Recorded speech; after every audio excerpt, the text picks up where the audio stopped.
I got a funny story I'm going to start with today. And this just happened yesterday. And when I was talking, when we were talking about this at the shop here in the office yesterday, Kyle, my son, he says, "Are you really going to tell that story?" And I said, "Of course I'm going to tell that story." And he's like, people are going to, that listen to you are going to think, "Man, you always have weird things happen," or "We have weird things happen here at Wayne's Lawn Service," and they're going to stop listening. I said, "No, man, I think you can appreciate the stories that we go through with our company." But just yesterday, as good as you think you are and as good as I think we are, we've all got some room for improvement. And this story that I'm going to tell you, it's funny, but it's not funny. And but anyway, here you go. I'm just going to get into it without any further ado. But we get a call from a lady yesterday. We were out. We had our aeration power seeding crews or slit seeding crew out and doing properties. And this lady calls in, and Miss Wethington's her name, and she says, there's not enough hose in my yard. I'm not satisfied. There's not enough seed down. There's not enough hose in my yard." And went on. And Kyle got lucky enough to answer this phone call when she called in. And to give you a little bit of history on this, not to bore you, but it'll make sense to you.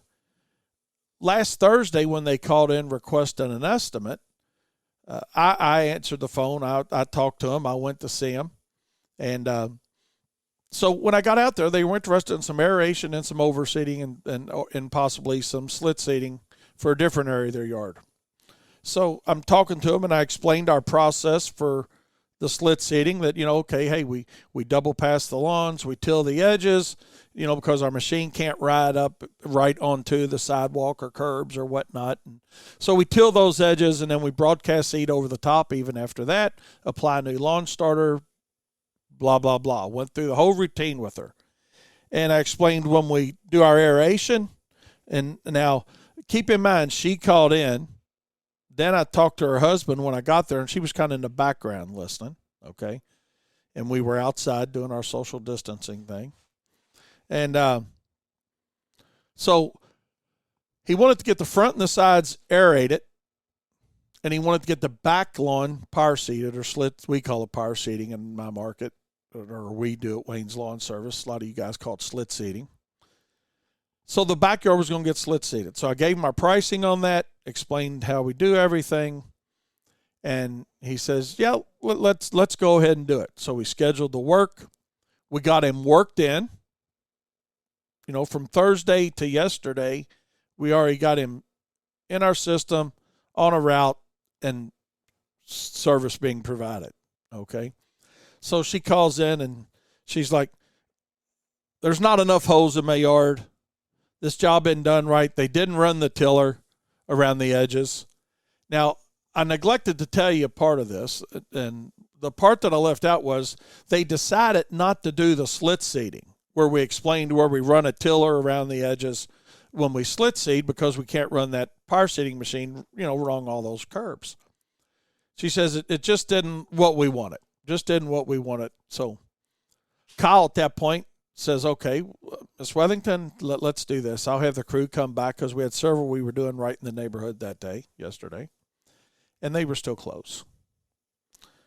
So he says, "I'll have the crew return when they finish where they're at. Shouldn't be but, 15, 20 minutes. Okay, sounds great. So we return. I'd talk to the crew. I said, "Look, here's what we're going to do." Just customer service kind of thing, right? Customer service kind of thing. We're all into customer service. I said, "Hey, here's what I want y'all to do when y'all get there. Talk to them. We've already explained to them we don't till the edges, when we're aerating the lawn. Just go over the lawn again for them." So Chad gets there, and he's providing the service and talking to Mr. Wethington about it. And all of a sudden, okay, there's plenty of holes in the yard. Okay, without even going over the property again, they had decided, the Wethingtons that is, that everything was okay. It was okay, but we're just really not happy with it. But hey, appreciate you guys showing up in a timely manner, getting the job done so quickly, blah blah blah. You all know how those excuses go. So there we are with those excuses sitting there. And so they leave. Chad and the crew leaves. Matt's with him. And they're on to their next job. Phone rings again. And it's Mrs. Wethington this time calling. And I answered the phone. She didn't know it was me on the phone. She says, "This is Mrs. Wethington again. I just want you to know that your crew just left here. And they were very professional, very knowledgeable, wanting to help us. But I just want you to know that we feel like Wayne sold us a bill of goods." And I said, "Well, Miss Wethington, this is Wayne that you're talking to." And obviously I was the one that out there was talking to you. I says, "But I think what's happened here is the story is a little bit convoluted." And I said, "Let me explain what I mean. We had talked about power seeding the backyard and aerating the front and the side lawns. And I think what happened is that as I was explaining each of those services to you all, that you kind of got it in your mind, and I could see this happening. You can too in your mind. I guarantee you're listening to the story and say, yeah, I can see this happening. That they intertwined what the power seeding service entailed, the tilling of the edges and the starter fertilizer and all the things that entails, okay, versus just aerating the lawn. And the kicker to all this was they were supplying. I know I can hear you laughing now. I can honest to God hear you laughing now when I said they were supplying. They were supplying their own starter fertilizer and their seed. Okay. So we were going to be kind enough. Mr. Wethington says, "Hey, can you mind spreading my seed and my starter fertilizer?" "No, that's fine, Mr. Wethington. We'll do that for you while we're there." He says, "What do you want?" I said, "We'll just do it as a customer service for you while we're there." And he said, "Fine." He says, I'll give your guys a tip for lunch and they can buy lunch. I said, "That's fine if that's what you want to do." So anyway, she tells me we've sold them a bill of goods, or I sold them a bill of goods when I was out there. And quite honestly, I got to tell you, that offended me a little bit. I don't know if that offends you, but it certainly does offend me when people question my integrity or our crew's integrity.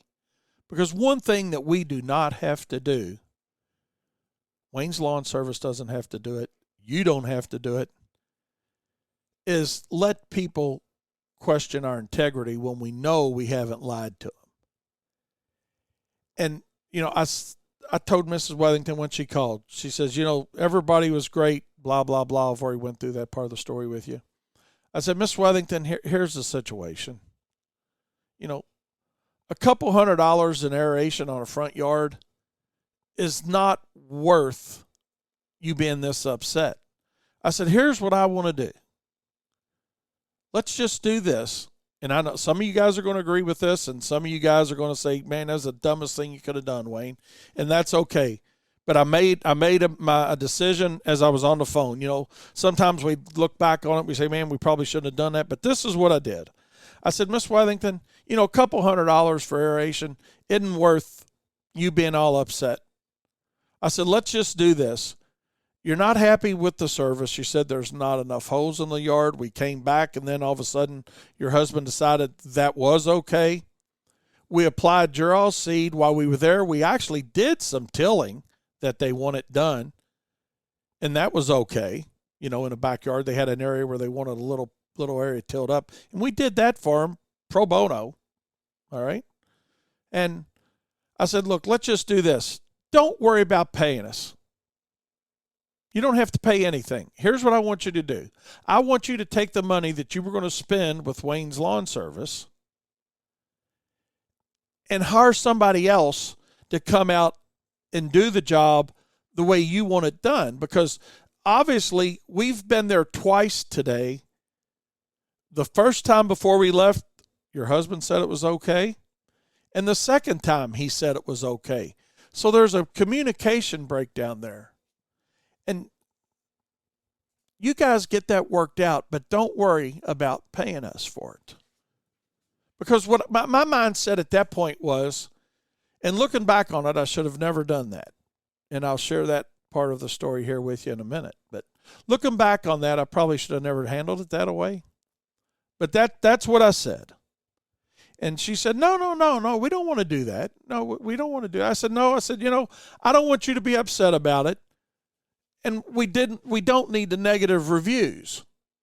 So this way, your lawn's been aerated satisfactorily.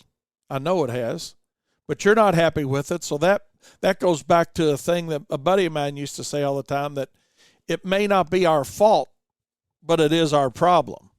And this is exactly one of those situations where it's not our fault, but it is our problem. How are we going to resolve it? And I thought, the best thing to do in this situation is not charge her for the service. And she says, well, we may send you a check anyway. I said, well, if you want to send us a check, that's fine. But rest assured, you're not going to receive an invoice for the service. And she said, okay. That was the end of the conversation. And guess what? We didn't get paid yet. Okay, so, I don't know. You say yet, Wayne, God, is just yesterday afternoon when this took place. But they might send us a check. And if she does, that's great. So I get home, and I'm sharing this story with my wife. And I want to give Jane a shout out right now because she's home. She's working from home now with this COVID thing, and hopefully she's listening to my show. But my wife says, what in the world did you do that for? She said, you could have given them, a 10% discount or some type of discount. Why did you just tell them not to pay?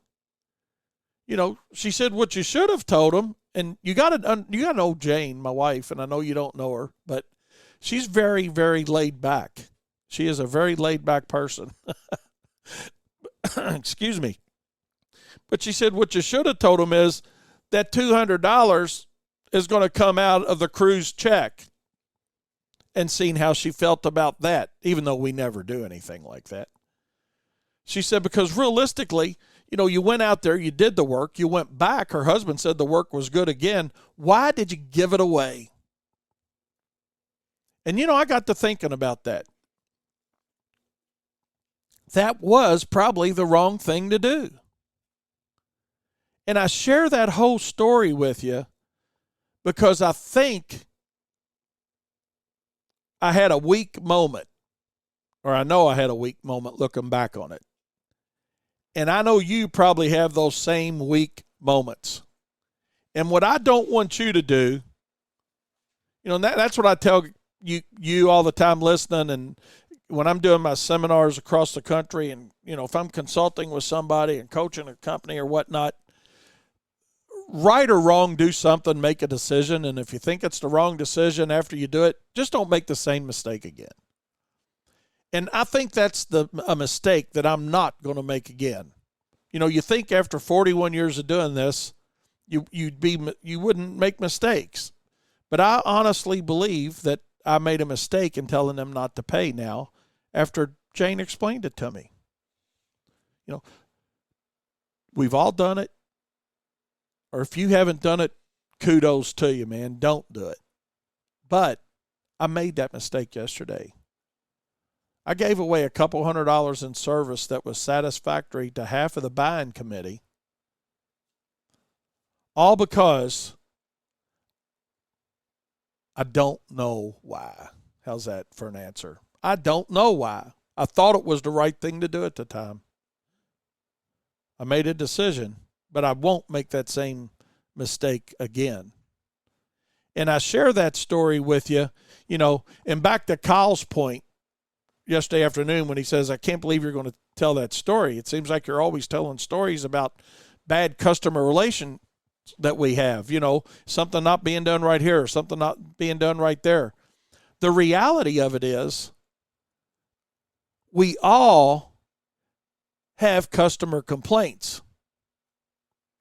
based on the size of our companies, it may, they may be further spread out. If you're a one truck operation taking care of 30 lawns a week, you may not have a complaint for a long time. But when you're literally taking care of hundreds of lawns, like some companies are, you're going to have a few complaints. And I like sharing things that happen with us so you guys know that Wayne's Lawn Service is real. I'm not going to just get on here on Turfs Up Radio and tell you how great we are and pat ourselves on the back constantly and say, oh, man, we never have a problem here. We have situations come up all the time. The key to success and the key to profitability is knowing the right way to deal with it. And if you don't deal with it in the right way, like I had a chance to rethink my decision yesterday, then just know that you're not going to make that same mistake again.